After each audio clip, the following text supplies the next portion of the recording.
ಅಹಮದಾಬಾದ್ ವಿಮಾನ ದುರಂತ ಇದು ಬಹಳ ಗಂಭೀರವಾಗಿ ದೇಶ ಚಿಂತನೆ ಮಾಡಬೇಕಾಗಿದೆ. ಇಡೀ ದೇಶದಲ್ಲೇ ಇದು ಬಹಳ ಹೆಚ್ಚಿನ ಜನರನ್ನ ಬಲಿ ತೆಗೆದುಕೊಡ್ತು.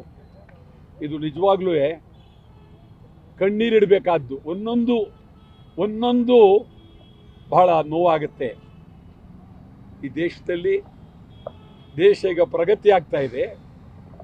ಪ್ರಗತಿಯಾಗುವ ದೇಶದಲ್ಲಿ ವಿಮಾನಯಾನ ಜಾಸ್ತಿ ಆಗ್ತಾ ಇದೆ.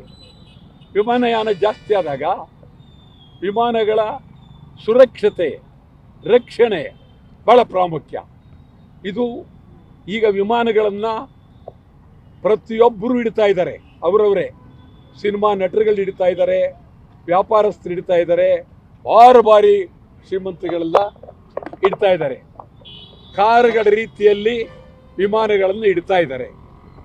ವಿಮಾನಗಳನ್ನು ನಾವು ಸುರಕ್ಷಿತವಾಗಿ ಭಯಭೀತಿ ಇಲ್ಲದೆ ಆಕಾಶದಲ್ಲಿ ಹಾರಾಡುವಂತೆ ಈ ದೇಶ ಮಾಡಬೇಕಾದಂಥ ಮೊದಲನೇ ಕೆಲಸ ಟೆಕ್ನಿಕಲ್ ಸಂಪೂರ್ಣ ಏನಿದೆ ಅಂತೇಳಿ ಯಾವ್ಯಾವ ಕಂಪನಿಯವರು ವಿಮಾನಗಳನ್ನು ತಯಾರು ಮಾಡ್ತಾರೆ ಆ ಕಂಪನಿಯಲ್ಲಿ ಇರ್ತಕ್ಕಂಥ ವ್ಯವಸ್ಥೆಯನ್ನು ಇದೆಲ್ಲವನ್ನು ಮಾಡಬೇಕು. ಇವತ್ತು ಅವರಿಗೆ 1 ಕೋಟಿ ಅಂತ ಘೋಷಣೆ ಮಾಡಿದ್ದಾರೆ. 1 ಕೋಟಿ ಅಲ್ಲಿ ವಿಮಾನದಲ್ಲಿದ್ದವರೇ 100 ಕೋಟಿ ಆಸ್ತಿವಂತರು ವಿಮಾನದಲ್ಲಿದ್ದರು. ನೀವು 1 ಕೋಟಿ ಅಂದರೆ ಅರ್ಥವಿಲ್ಲದ. ಕನಿಷ್ಠ ನೀವು ಕೊಡುವ ಹಣಕ್ಕೆ ಗೌರವನಾರು ಬೇಕು. 10 ಕೋಟಿ ಕೊಡಬೇಕು. ನೀವು ವಿಮಾನಯಾನದಲ್ಲಿ ಸತ್ತವರಿಗೆ 10 ಕೋಟಿ ಕೊಡಲೇಬೇಕು.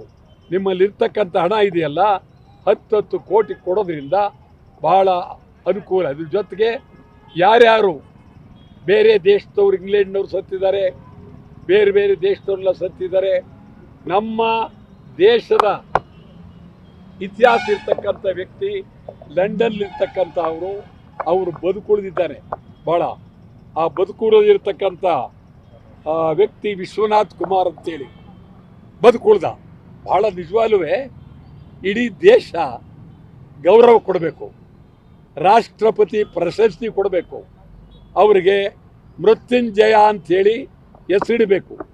ಈ ದೇಶದಲ್ಲೇ ಮೃತ್ಯುಂಜಯ, ಸಾವನ್ನು ಗೆದ್ದವನು ಮೃತ್ಯುಂಜಯ, ಈ ಹೆಸರನ್ನು ದೇಶದಲ್ಲಿ ರಾಷ್ಟ್ರಪತಿಯವರು ಘೋಷಣೆ ಮಾಡಬೇಕು. ಇದು ಬಹಳ ಗಂಭೀರ. ಕರ್ನಾಟಕದಲ್ಲಿ RCB ವಿಜಯೋತ್ಸವ, RCB ಆಟಗಾರರು ಗೆದ್ದು ನಮಗೆ ಗೌರವ ತಂದಿದ್ದಾರೆ. ಆದರೆ RCB ಹಿಂದೆ ಯಾರು ಆಡುವ ಆಟಗಾರರೇ ಬೇರೆ, ವ್ಯವಸ್ಥೆ ಮಾಡ್ತಕ್ಕಂಥವ್ರೆ ಬೇರೆ. RCB ಭಾರಿ ದೊಡ್ಡ ಶ್ರೀಮಂತರು, ಮದ್ಯದ ದೊರೆಗಳು, ಇವರ ಮಾಲೀಕತ್ವ. ಇದು ನಮ್ಮ ದೇಶದ ಜನರಿಗೆ ಇದಿನ್ನೂ ಅರ್ಥವಾಗಬೇಕಾದ್ರೆ ಭಾಳ ವರ್ಷ ಬೇಕಾಗ್ತಾ ಇದೆ. ಇವತ್ತು ಕ್ರಿಕೆಟ್ ನೋಡೋದಕ್ಕೆ ಹೋದ್ರಲ್ಲ ಜನ, ಅವರು ಯೋಚನೆ ಮಾಡಬೇಕು, ನಾವು ಮೇಲು ಬಿದ್ದು ಹೋಗ್ಬೇಕಾ, ನಮ್ಮ ಪ್ರಾಣಗಳ ಗತಿ ಏನು, ನಮ್ಮ ಗತಿ ಏನು, ಪ್ರಾಣಕ್ಕೆ ರಕ್ಷಣೆ ಯಾರು, ಇದನ್ನು ಮಕ್ಕಳು, ಹುಡುಗರು, ತಂದೆ ತಾಯಿಗಳು, ಅವರೆಲ್ಲ ಪೋಷಕರು ನೋಡಬೇಕಿವತ್ತು. ಇದ್ರ ಜೊತೆಗೆ ವಿಧಾನಸೌಧದ ಮುಂದೆ ಲಕ್ಷಾಂತರ ಜನ, ಸ್ಟೇಡಿಯಂ ಮುಂದೆ ಲಕ್ಷಾಂತರ ಜನ. ಯಾವುದಕ್ಕೆ? ವಿಜಯೋತ್ಸವಕ್ಕೆ. ಕಾವೇರಿ ಬಗ್ಗೆ ನೀವು ಬರಲಿಲ್ಲ, ಕುಡಿಯೋ ನೀರಿನ ಬಗ್ಗೆ ಬರಲಿಲ್ಲ, ಗಡಿನಾಡಿನ ಬಗ್ಗೆ ಬರಲಿಲ್ಲ. ಈ ರಾಜ್ಯದ ಸಮಗ್ರ ನಾಡಿನ ಅನೇಕ ಬೇಡಿಕೆಗಳ ಬಗ್ಗೆ ಕೇಂದ್ರದ ವಿರುದ್ಧ ಬರಲಿಲ್ಲ. ಕ್ರಿಕೆಟ್ ನೋಡೋದಕ್ಕೆ ಯದ್ವಾ ಬಂದು ನೀವು ಬಿದ್ದು ಪ್ರಾಣ ಕಳ್ಕೊಂಡು, ಇದು ನಿಜವಾಗಲೂ ಬೇಡ, ಅತ್ಯಂತ ಗಂಭೀರವಾದಂಥ ಪರಿಸ್ಥಿತಿ. ನಾನಿವತ್ತು ಹೇಳ್ತಾ ಇದ್ದೀನಿ, ಮುಖ್ಯಮಂತ್ರಿಗಳ ಬಗ್ಗೆ ನನಗೆ ಭಾಳ ಗೌರವ ಇದೆ. ಅದರಲ್ಲಿ ಬದಲಾವಣೆ ಇಲ್ಲ. ಸಿದ್ದರಾಮಯ್ಯನವ್ರ ಬಗ್ಗೆ ಭಾಳ ಗೌರವ. 2ನೇ ಬಾರಿ ಮುಖ್ಯಮಂತ್ರಿಗಳಾಗಿದ್ದಾರೆ. ಮೊದಲನೇ ಬಾರಿ ಮುಖ್ಯಮಂತ್ರಿಗಳಾಗಿದ್ದಾಗ ಇದ್ದ ಗತ್ತು ಗಮ್ಮತ್ತು ಈಗಿಲ್ಲ. ಈಗ ಸುತ್ತ ಭಾರಿ ಜನ ಎಳೆದಾಡ್ತಾರೆ. ಬಲಗೈ ಒಬ್ಬ, ಎಡಗೈ ಒಬ್ಬ, ಶರ್ಟ್ ಒಬ್ಬ, ಪಂಚೆ ಒಬ್ಬ ಎಳೆದಾಡ್ತಾರೆ. ಅವರು ನಿರ್ಧಾರಗಳನ್ನು ಕೈಗೊಳ್ಳೋದ್ರಲ್ಲಿ ಸ್ವಲ್ಪ ಹಿಂದು ಮುಂದೆ ನೋಡ್ತಾ ಇದ್ದಾರೆ. ನಾನು ಅವ್ರಿಗೆ ಹೇಳ್ತೀನಿ, ಪ್ರಾಮಾಣಿಕವಾಗಿ ನೀವು ಯೋಚನೆ ಮಾಡಿ. ಈ ಸಮಾರಂಭ ವ್ಯವಸ್ಥೆ ಮಾಡಿದವರು ಯಾರು? ಸ್ಟೇಡಿಯಂಲಿ ಯಾರು ಮಾಡಿದ್ರು? ವಿಧಾನಸೌಧದ ಮುಂದೆ ಯಾರಾದರೂ ಬಂದು ನೇರವಾಗಿ ಸಮಾರಂಭ ಮಾಡೋಕ್ಕಾಗುತ್ತಾ? ಮುಖ್ಯಮಂತ್ರಿ ಅರ್ಥ ಮಾಡ್ಕೋಬೇಕು. ಯಾರು ಬಂದು ನೀವು ವೇದಿಕೆ ಮೇಲೆ ನಿಮ್ಮ ಬಂದಗೆ ಕುಡಿದು ಕುಪ್ಪಳಿಸ್ರಿ. ನೀವು ಜನತೆಯ ಕೆಂಗಣ್ಣಿಗೆ ಗುರಿಯಾಗಬಾರ್ದು ಅಂತೇಳಿ ಪೊಲೀಸ್ ಕಮಿಷನರ್ ಸೇರಿದಂತೆ ಅನೇಕ ಅಧಿಕಾರಿಗಳನ್ನ ನೀವು ಅಮಾನತು ಮಾಡಿದ್ರಿ. ಸರಿಯಿಲ್ಲ, ಕಂಠ ಸರಿಯಿಲ್ಲ. ಗೋವಿಂದರಾಜ್ ನಿಮ್ಮ ಸೆಕ್ರೆಟರಿ ಕಾರ್ಯದರ್ಶಿ ಗೋವಿಂದರಾಜ್ ನಿಜ ನಿಮ್ಗೆ ಹೇಳಿರ್ಬೋದು, RCB ಸಮಾರಂಭ ಮಾಡಿದ್ರೆ ಬಹಳ ಗೌರವ ಬರುತ್ತೆ, ಶಕ್ತಿ ಬರುತ್ತೆ ಅಂತ. ಆಯಿತು, ನೀವು ಅದನ್ನು ತಿಳಿದ ಮೇಲೆ ಯಾವ ರೀತಿ ವ್ಯವಸ್ಥೆ ಮಾಡಬೇಕು? ಸರ್ಕಾರದ ಜವಾಬ್ದಾರಿ ಏನು? ಗೃಹ ಮಂತ್ರಿಯವರ ಜವಾಬ್ದಾರಿ ಏನು? ಉಪಮುಖ್ಯಮಂತ್ರಿಯವರ ಜವಾಬ್ದಾರಿ ಏನು? ಮಂತ್ರಿಗಳ ಜವಾಬ್ದಾರಿ ಏನು? ಪೊಲೀಸ್ ಇಲಾಖೆ ಅಧಿಕಾರಿಗಳಿಂದ ಕರೆದು ಮಾತನಾಡಿದ್ರ ಏನು ಮಾಡಬೇಕು, ಮಾಡಬೇಕು ಅಂತೇಳಿ. ನಿನ್ನೆ ಮ್ಯಾಚ್ ಆಗಿದೆ, ಇವತ್ತು ಬೆಳಿಗ್ಗೆನೆ ಯಾಕೆ ಮಾಡಿದ್ರಿ ನೀವು? 1 ವಾರ ಬಿಟ್ಕೊಂಡು ಎಲ್ಲ ವ್ಯವಸ್ಥೆ ಮಾಡ್ಬೋದಾಗಿತ್ತು.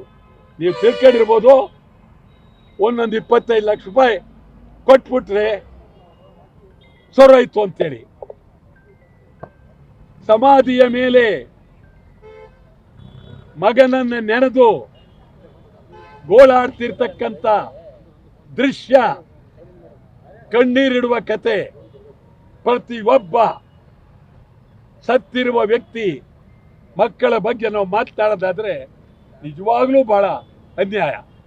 ಪೊಲೀಸ್ ಕಮಿಷನರ್ನ ಕನಿಷ್ಠ ನೀವು ಕರೆದು ಕುಳಿತು ಮಾತನಾಡಿ, ಅವ್ರು ತಪ್ಪು ಮಾಡಿದ್ರೆ ಅದಕ್ಕೆ ಬೇರೆ ವಿಧಾನಗಳು ಇದೆ, ಅದನ್ನು ಮಾಡ್ಬೋದಾಗಿತ್ತು, ಮಾಡಲಿಲ್ಲ.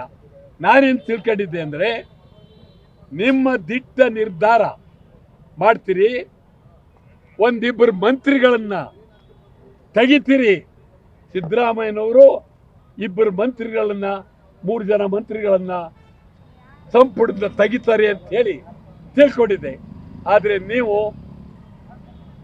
ಗುಬ್ಬಚ್ಚಿಯ ಮೇಲೆ ಬ್ರಹ್ಮಾಸ್ತ್ರ ಬಿಟ್ರಿ. ಪೊಲೀಸ್ ಕಮಿಷನರ್ ತೆಗೆದ್ರಿ, ಗೋವಿಂದರಾಜ್ ತೆಗೆದ್ರಿ, ಡೆಲ್ಲಿಗೆ ಹೋದ್ರಿ, ಹೈಕಮಾಂಡ್ನಲ್ಲಿ ವರದಿ ಒಪ್ಪಿಸ್ರಿ, ಮುಗ್ದೋಯ್ತು. ಸತ್ತವ್ರ ಕತೆ ಮುಗ್ದೋಯ್ತು. ಇದು ನಾನು ಹೇಳ್ತಾ ಇದ್ದೀನಿ, ಯಾರನ್ನೇ ನೇಮಕ ಮಾಡಿ ನೀವು ಇವಾಗ ಹೈಕೋರ್ಟಿನ ನಿವೃತ್ತ ನ್ಯಾಯಾಧೀಶರನ್ನ ನೇಮಕ ಮಾಡಿದ್ದೀನಿ. ಅವರಲ್ಲಿ ನಾನು ಕಳಕಳಿಯಿಂದ ಮನವಿ ಮಾಡ್ತೀನಿ, ಸತ್ಯವಾಗಿ ಪ್ರಾಮಾಣಿಕವಾಗಿ ನೀವು ನಡೀತೀರಿ. ನಿಮಗೆ ಹೆಸರಿದೆ. ಭಾಳ ಗೌರವದಿಂದ ನಾನು ತಮಗೆ ಪ್ರಣಾಮಗಳನ್ನು ಅರ್ಪಿಸ್ತೇನೆ. ಪ್ರಾಮಾಣಿಕವಾಗಿ ತನಿಖೆಯನ್ನು ತಾವು ಮಾಡಬೇಕು ಅಂತೇಳಿ ಅತ್ಯಂತ ಗೌರವವಾಗಿ ತಮ್ಮನ್ನು ನಾನು ಕೇಳ್ತಾ ಇದ್ದೇನೆ.